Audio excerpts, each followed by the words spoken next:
আসসালামু আলাইকুম। বিবিসি আন্তর্জাতিক লাইভে আপনাকে স্বাগত। শুরুতেই সংবাদ শিরোনাম, পর বিস্তারিত।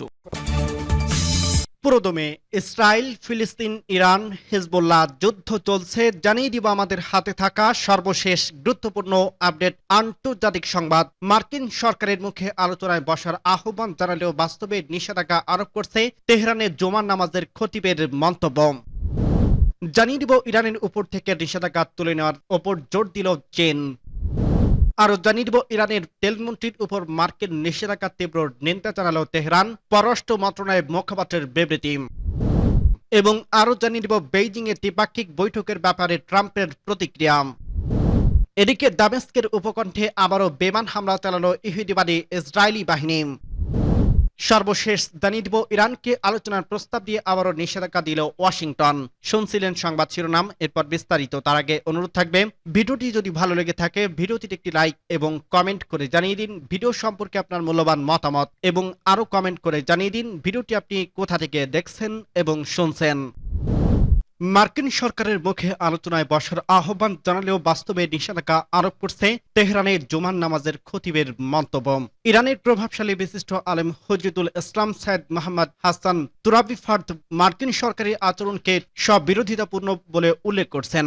ইসলামী ফ্রন্ট সাম্রাজ্যবাদীর হটকারিতা ও বাড়াবাড়ি মোকাবেলায় রুখে দাঁড়িয়েছে তেহরান জুমার নামাজে খুতবায় আজ তিনি এ মন্তব্য করছেন। তেহরানে জুমার নামাজে অস্থায়ী ক্ষতি বলছে ইরানি জাতি এটা প্রমাণ করছে যে তারা বদলবী এবং দাম্ভিক তথ্য সাম্রাজ্যবাদী মার্কিন শাসকদের দাম্ভিকতা ও হুমকি মোকাবেলায় রুখে দাঁড়িয়েছে এবং তার সম্মান ও নিজস্ব নীতির পথ থেকে বিন্দুমাত্র পিছু হটবে না। সাইদ মোহাম্মদ হাসান তুরাবি ফাদ বলছে, আমরা ও আপনারা আজ মার্কিন সরকারকে ও তার শাসকদের পক্ষ থেকে হুমকির কথাগুলো স্পষ্ট শুনতে পাচ্ছে। তারা কাজে করবে বা বাস্তবে হুমকি দিচ্ছে, অথচ কথায় ও লেখালেখি বা চিঠি চালাতালিতে আলোচনায় বসার আবেদন জানাচ্ছে। এর দুই ধরনের আচরণ পুরোপুরি স্ববিরোধী ও বিপরীতধর্মী। তিনি স্মরণ করিয়ে দেন যে ইসলামী জাহান আজ সাম্রাজ্যবাদীদের বাড়াবাড়ি ও বদলপিতার বিরুদ্ধে ঐক্যবদ্ধ হয়ে প্রতিরোধ গড়ে তুলছে এবং নিজেদের ন্যায্য অবস্থান থেকে তারা পিছু হটবে না। তেহরানে জুমার নামাজে অস্থায়ী খতিব আরো বলেন, আর আজ ইরাক ফিলিস্তিন এই সম্মানের প্রতীক এবং বীর ইয়েমেনের আত্মবিশ্বাসী তথা কাফেরদের মোকাবেলার প্রতিরোধের প্রতীক। এসরাফ দরবার প্রতিরোধকামী লেবাননের জালিমদের মোকাবেলায় প্রতিরোধের প্রতীক। সূত্র পার্স টুডে।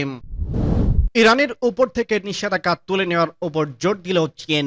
বেইজিং, ইরান ও রাশিয়া ও চীনের দ্বিপাক্ষিক বৈঠকের পর চীনের উপ পররাষ্ট্রমন্ত্রী বলছে, বৈঠকে ইরানের বিরুদ্ধে সমস্ত নিষেধাজ্ঞার অবসান এবং পরমাণু শান্তি চুক্তির ব্যবহারের ব্যাপারে ইরানের অধিকারকে পুরোপুরি সম্মান করার প্রয়োজনীয়তার উপর গুরুত্বারোপ করা হয়েছে। দ্বিপাক্ষিক বৈঠকের শেষে তিনি যৌথ সংবাদ সম্মেলনে এই মন্তব্য করেন। বেইজিং, ইরান ও রাশিয়া ও চীনের মধ্যে ত্রিপাক্ষিক বৈঠকের পর চীন উপ পররাষ্ট্রমন্ত্রী মাও জাংশু আজকের বৈঠকের ফলাফল সম্পর্কে যৌথ সংবাদ সম্মেলনে আর বলেন, পারমাণবিক ইস্যু এবং নিষেধাজ্ঞা তুলে নেওয়ার বিষয়ে আমাদের মাঝে গভীরভাবে মত বিনিময় হয়েছে। তিনি আরো বলেন, আমরা সকল অবৈধ একতরফা নিষেধাজ্ঞা অবসানের প্রয়োজনীয়তার উপর জোর দিয়েছি। চীনের উপ পররাষ্ট্রমন্ত্রী বলেন, আমরা ইরানের পারমাণবিক শক্তি শান্তিপূর্ণ ব্যবহারের অধিকারকে পুরোপুরি সম্মান করার প্রয়োজনীয়তার উপর জোর দিয়েছি।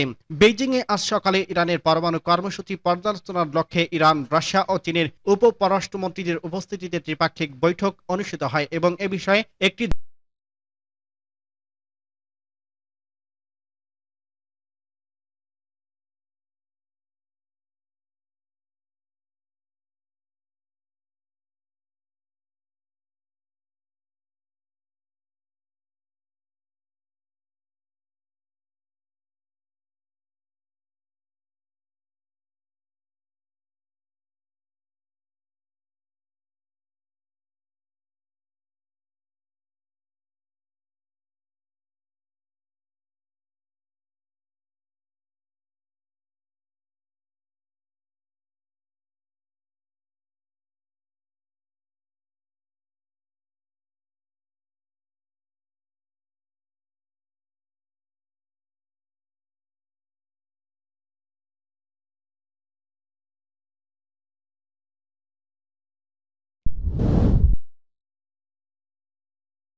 বিশ্ব শান্তি ও নিরাপত্তার জন্য বড় হুমকি হিসেবে ধরা হচ্ছে।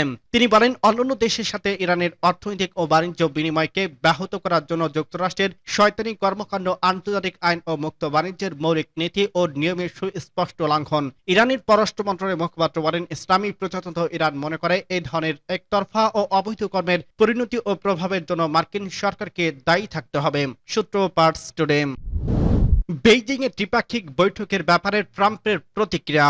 মার্কিন প্রেসিডেন্ট বলেন, ইরান, রাশিয়া ও চীন বেইজিং এ হয়তো অপরমাণু ইস্যুতে পরামর্শ করবে। মার্কিন প্রেসিডেন্ট ডোনাল্ড ট্রাম্প বেইজিং এ শুক্রবার ইরান, রাশিয়া ও চীনের সিনিয়র কূটনৈতিকদের বৈঠকের ব্যাপারে এই প্রতিক্রিয়া জানান।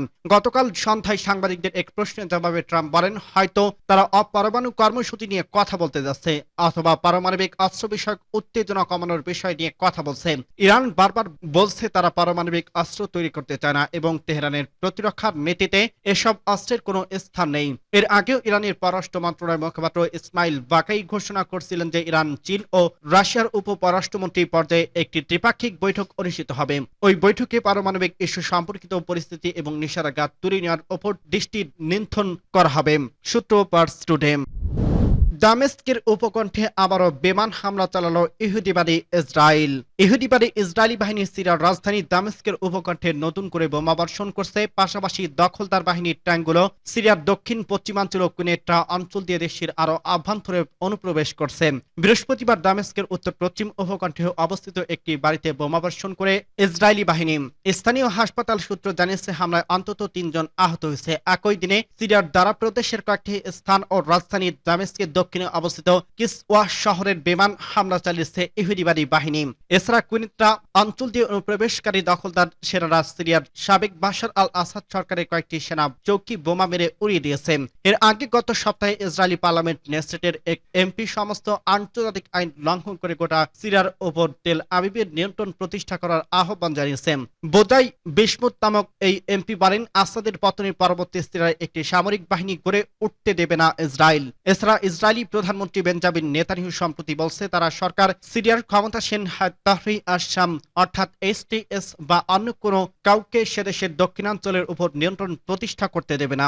গত ডিসেম্বরে সিরিয়ার সাবেক প্রেসিডেন্ট বাশার আল আসাদ সরকারের পতন হওয়ার পরপরই সিরিয়ার দক্ষিণাঞ্চলীয় গোলান মালভূমির মাউন্ট হেরমন দখল করে নেয় ইসরায়েল। নেতানিয়াহু বলছে, ওই পাহাড়ের ওপর অনির্দিষ্টকালের জন্য দখলদারিত্ব বজায় রাখবে ইহুদিবাদী বাহিনী।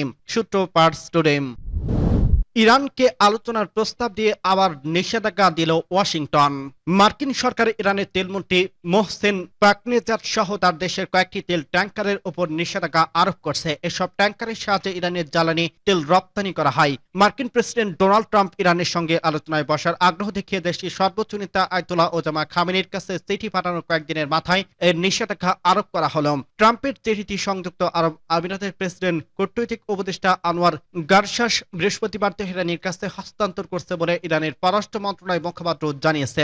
কিন্তু সেদিন ওই চিঠি তেহরানের কাছে পৌঁছেছে বলে জানানো হলে সেদিন নতুন করে নিষেধাজ্ঞা আরোপ করল ওয়াশিংটন।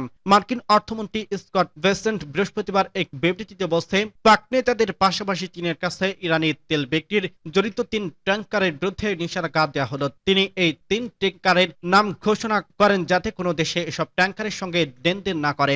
মার্কিন অর্থমন্ত্রী দাবি করে, পাকনেজাদ তেল বিক্রির শত শত কোটি ডলার অর্থ সমরাস্ত্র তৈরি করে তা রপ্তানি করার কাজে ব্যবহার করার জন্য ইরানের সশস্ত্র বাহিনীর হাতে তুলে দিয়েছেন। আলোচনার প্রস্তাব দিয়ে নিষেধাজ্ঞা আরোপ করার এই পদক্ষেপকে ইরানের প্রতি আমেরিকার চরম বৈরী আচরণ বলে মনে করছে বিশ্লেষকরা। সূত্র পার্টস টুডে।